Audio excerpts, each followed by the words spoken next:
Hello, my friends, hello, and welcome once again to Stately Vaughn Manor, where we're talking classic science fiction today with my classic science fiction starter kit. If you're interested in classic science fiction and you haven't read much of it, well, here's a great place to start. I've come up with a list of 15 books of classic science fiction. Now, Steve Donoghue, on his channel, a couple years ago at least, made his own science fiction starter kit, which was kind of a science fiction fantasy starter kit from what I remember. If I could find that video, I'll link it down below because there was a lot of good stuff on that video. But this is dedicated to classic science fiction specifically. So if you're interested in reading some of the older stuff and don't know exactly where to start with all of that, here's a great place to start with a list of 15 books which I think are all excellent in their way. And with all of these together, I think it's a great introduction to science fiction. So, on with the starter kit.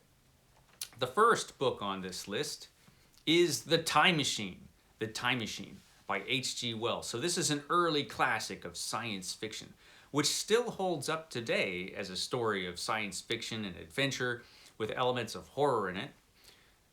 H.G. Wells, often called the father of science fiction, wrote this story about a time traveler, an inventor who created his own time machine so he can go into the future and see how humanity has progressed and how great things have become, only doesn't exactly turn out the way he expects. It's a really great story, and I think it's an excellent place to start if you're interested in classic science fiction. Moving on to Isaac Asimov and Foundation. Now, this is an essential novel if you're interested in classic science fiction. Foundation, which became the Foundation trilogy, which became a longer series of Foundation novels. In fact, there were other writers who contributed to this series after Isaac Asimov stopped writing them. Really interesting book about a scientist who comes up with a science that can predict human behavior over time, and how he develops a foundation to try to alleviate the suffering of humanity and ease the transition from one form of outer space government to another.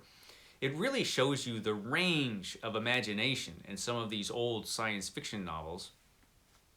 It also shows some of their limitations. In this first Foundation book, there are almost no women in the book at all. It's strictly a man's universe in this book, reflecting the time in which it was written. That does change a bit in the future books, but in this one, in the first one, it's like, yeah, it's all men all the time making all the decisions. Which, like I said, is reflective of the time in which it was written. You will see things like that in classic science fiction. But it's an excellent novel which still holds up today. Great ideas in this book. It was originally a series of different stories all centered around the same idea that was turned into a novel, and then the series continued from there. Really interesting book, and like I say, it's pretty essential if you're interested in classic science fiction. Moving on to an earlier work, A Princess of Mars by Edgar Rice Burroughs. This is an early example of the kind of science fiction fantasy type stories that you would see develop into things like Star Wars. Star Wars is a direct descendant of A Princess of Mars. A Princess of Mars, really fun story by Edgar Rice Burroughs. It's one of my favorites. Great adventure story taking place on the planet Mars. John Carter, Civil War veteran and immortal, he's immortal, is transported mysteriously to the planet Mars, where he eventually works his way up in Martian society to becoming the warlord of Mars a couple books later. But this is a really fun book. And reading it, you can see all the different elements that have been taken and used in different stories since this one was published. Like I said, Star Wars is a direct descendant from this. Flash Gordon came immediately after John Carter and was a ripoff of John Carter. So it's that kind of story. A lot of fun. A Princess of Mars is a lot of fun. So definitely had to put that in here just because of the influence that it's had and because it's just so darn much fun. But moving on to a darker, scarier story, Who Goes There by John W. Campbell Jr., who is the great editor of Astounding Stories and wrote a number of stories himself. And this one, Who Goes There, which famously became the film The Thing. The films The Thing. There were a few films now about The Thing from another world. But this is an excellent story about an alien that is found in the Antarctic, and it can transform, so that it can look just like you or me or anybody. A great story of horror and paranoia and science fiction. Very short. It's not even a novel, really. So you'll find this in anthologies, although it does have its own edition. There are a couple of different versions of this out there now, but the original version, Who Goes There, is, I think, probably the best, or the better of the two that I've read. It's excellent, Who Goes There, by John W. Campbell Jr. Now moving on to a really interesting work, The Stars, My Destination, by Alfred Bester. This is a really cool classic science fiction story with a protagonist we don't particularly like because he's a creep. But the story itself is really interesting, and you do become, even though you don't like this guy, you do become invested in what he's doing in this story. Full of really interesting concepts. Human beings develop the power to just teleport themselves. And it's really cool. It's possibly Alfred Bester's best story. And I don't want to give too much away of the plot. I feel like this is one of those classics of science fiction that not too many people have read. And if you haven't, you really should. It's a heck of a book. Let's just say that. Let's move on to Earth Abides. Earth Abides by George R. Stewart. This is an early post-apocalyptic novel. I believe this was published in 1949.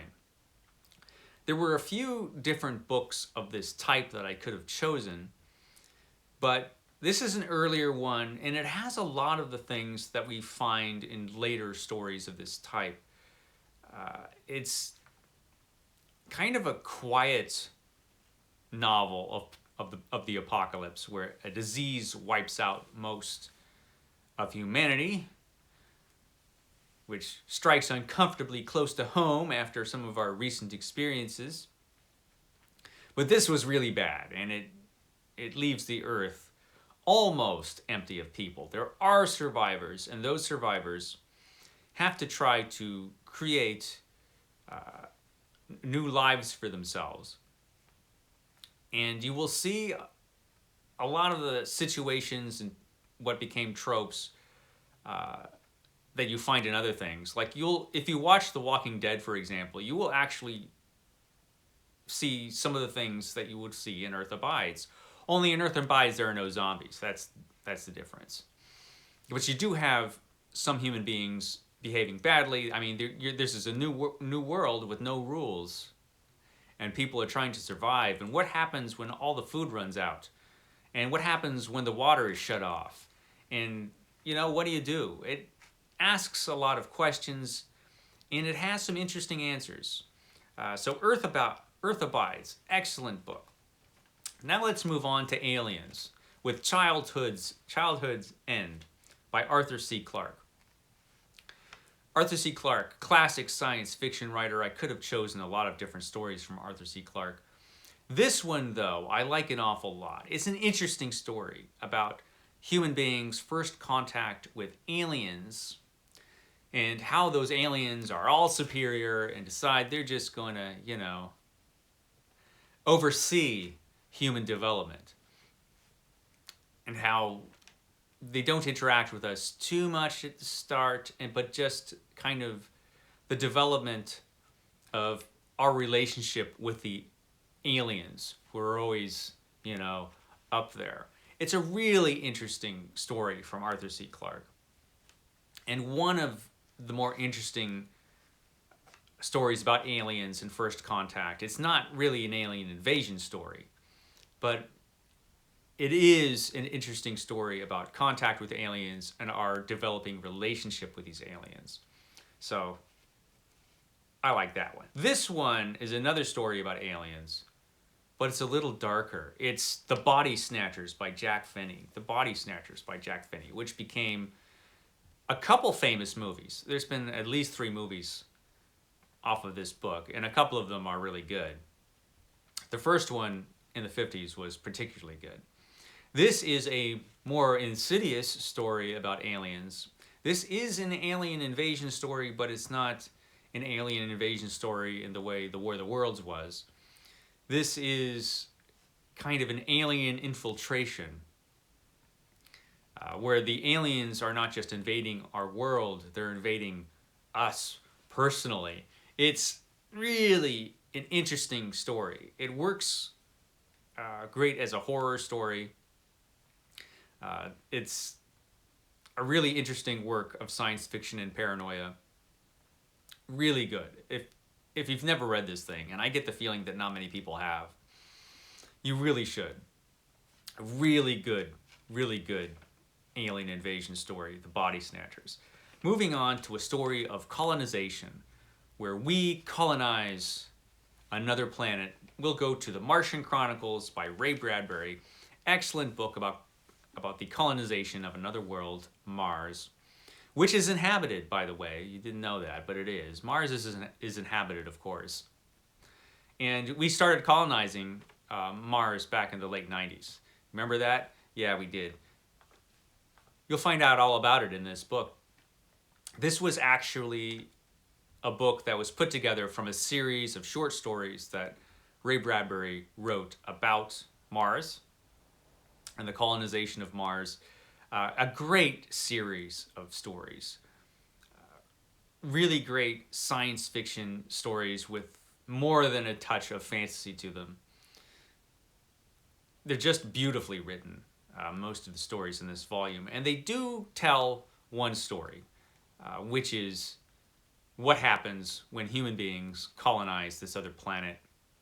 What happens to the original inhabitants of Mars. It's good stuff. And again, I kind of think that this is an essential volume. If you're interested in classic science fiction, you pretty much have to pick this one up. Moving on to something that might be a little harder to find. Out of everything on this list, this book might be the hardest to find because I don't think there's an e-version of this. So I think this only exists in old paperbacks and hardbacks, but it's worth finding if you can, which is The Killer Thing by Kate Wilhelm. The Killer Thing by Kate Wilhelm. About a killer robot and how one soldier has to go up against this killer robot and try to destroy it. They're both on this planet, and one must take out the other. And this is the kind of story that you see echoed later in films like Predator. There's more than a touch of the Terminator in here. So a lot of the elements that you'll find in later stories, you'll find in this, The Killer Thing by Kate Wilhelm. It has some interesting ideas in this one, and it's a lot of fun. This is a really entertaining story about a great big killer robot. So The Killer Thing, if you could find this, read it. It's really cool. That's probably the hardest to find on this list. This next one, really easy to find, about warfare with aliens, Starship Troopers from Robert E. Heinlein. Classic of science fiction, classic of military science fiction. This one has always been controversial because it does seem to celebrate, well, kind of this fascist military society. In this novel, you have to have gone through the military in order to vote. And it's full of ideas like that. Heinlein was an interesting fella. And this, though, it's a really good book. And it's a classic of science fiction for a reason, about not contact with aliens, but an actual war with aliens, an interstellar war with aliens, and how that goes. And it's full of just really interesting things. And like I said, very controversial, this book, and always has been since it first came out. So Starship Troopers, you definitely have to read that one. Moving on to a book I don't hear too much about.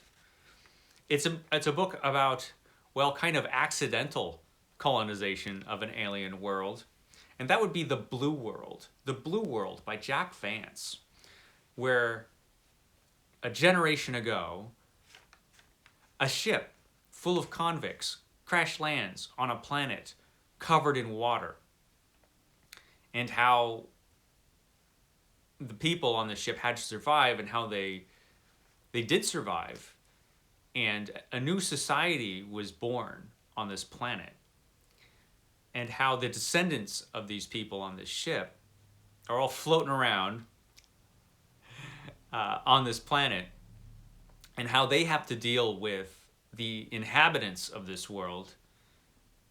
And it's rough.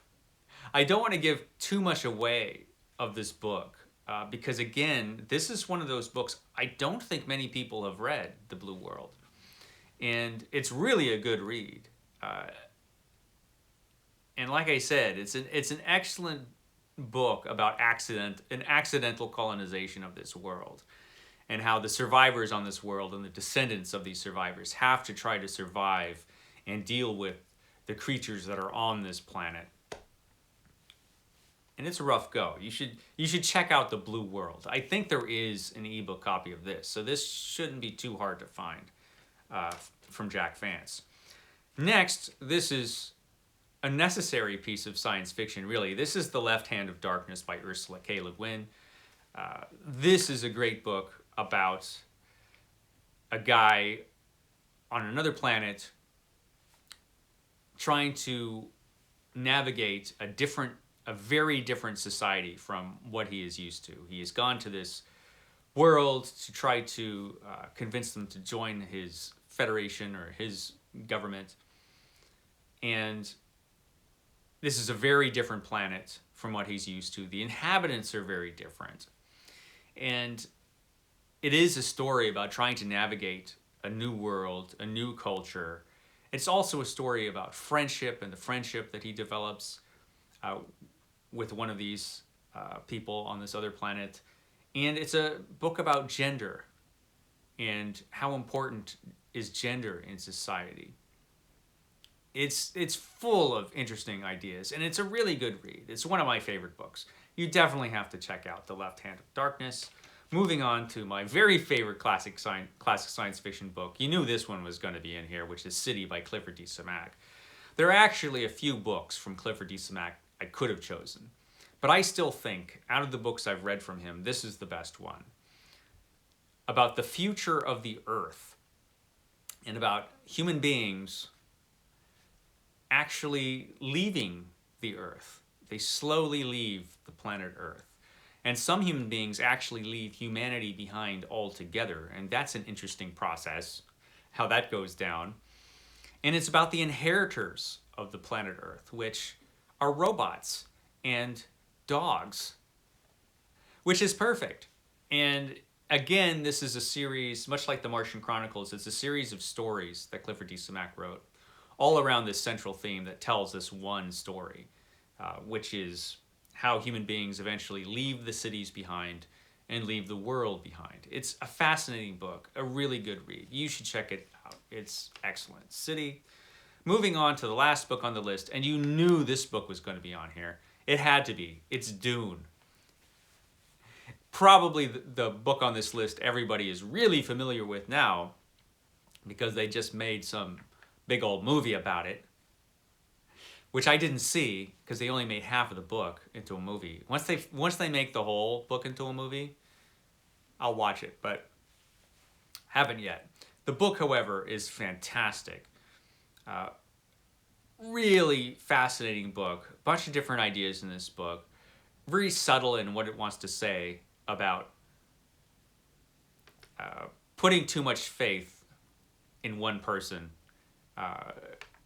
It's about heroes and the problem with having heroes.